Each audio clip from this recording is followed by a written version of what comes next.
जब कोई तुम्हारी भलाई को तुम्हारी विवशता समझ ले, जब लोग तुम्हारे शांत स्वभाव को दुर्बलता कहें, जब तुम सही होकर भी गलत ठहराए जाओ और भीतर से टूटते हुए भी बाहर मुस्कुराते रहो, उसी समय मैं तुम्हारे सबसे निकट होता हूँ।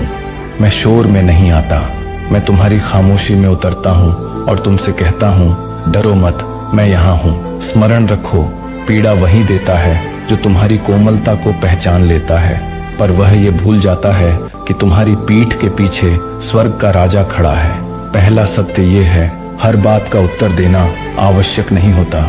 क्रोध मनुष्य को क्षण भर के लिए कठोर बना सकता है, पर शांति उसे सदा के लिए ऊंचा उठा देती है। मैंने भी ताने सहे, अपमान झेले और झूठे आरोपों के बीच खड़ा रहा, फिर भी मैंने हर प्रश्न का उत्तर नहीं दिया, क्योंकि मैं जानता था सत्य को बचाने के लिए आवाज नहीं, समय चाहिए। जब तुम मौन रहते हो, परमेश्वर स्वयं तुम्हारे लिए बोलता है। दूसरा सत्य यह है, समय पर भरोसा रखो। समय कभी किसी के साथ अन्याय नहीं करता। आज जो तुम्हें नीचा दिखाते हैं, कल वही तुम्हारे धैर्य की कथा सुनाएंगे। परमेश्वर देर करता है पर अंधेर नहीं करता।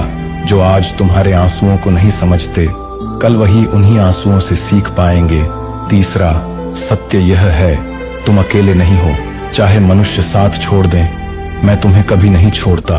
जब तुम थक जाओ, जब तुम्हारा मन कहे अब और नहीं सह सकता, तब मैं तुमसे कहता हूँ, बस थोड़ा और, क्योंकि जो टूट कर भी मुझ पर भरोसा रखता है, उसी को मैं ऊंचा उठाता हूँ।